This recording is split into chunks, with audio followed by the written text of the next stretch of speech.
Donc, petite précision, on a vu les niveaux logiques, puis vous voyez que chaque côté, ben là, je n'ai plus la projection, mais vous l'aviez vu juste avant, qu'il y avait plein de mots d'un côté, puis il y avait plein de questions de l'autre côté. Évidemment, ces questions, ce n'est pas des questions qu'on pose aux clients. On pourrait utiliser ces questions avec des clients, évidemment, formulées d'une manière élégante, mais au départ, c'est pour nous-mêmes identifier à quoi correspondent chacun de ces niveaux.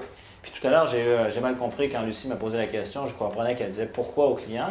Mais non, lorsqu'on a une petite clarification, elle faisait référence au pourquoi, donc effectivement, d'identification du niveau. Donc ça, c'était une petite incompréhension. Mais tout ce qui est marqué de chaque côté, c'est pas pour faire un lien littéral par rapport au coaching qui se passe. Quoi. J'attends que si le client me parle d'une motivation, automatiquement, c'est une croyance ou une valeur.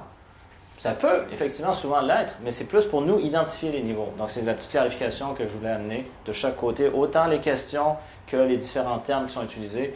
Puis en passant, c'est toujours de se rappeler qu'on fait affaire avec des nominalisations. Hein.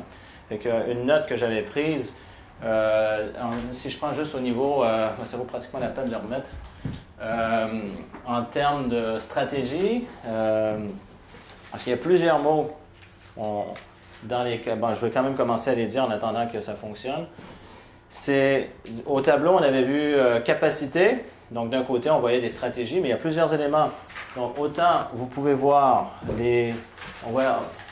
alors ici, c'est ce que je vous disais. Hein, de chacun, ça permet d'identifier les niveaux. C'est des points de repère pour identifier les niveaux qu'on ne va pas nécessairement utiliser de manière littérale en coaching. On pourrait dire comment tu t'y prends et la personne pourrait nous décrire des stratégies ou elle pourrait nous décrire un comportement aussi. Donc, c'est là que ça peut porter à confusion. Mais c'est plus pour nous. Et admettons, je veux juste prendre ici pour vous montrer que c'est des nominalisations. On a marqué capacité, on a marqué stratégie. Je vous donne différents termes qui pourraient également être utilisés. On peut parler d'habilité, on peut parler de compétence, on peut parler de connaissance.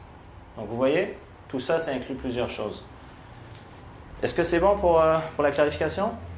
OK, parfait.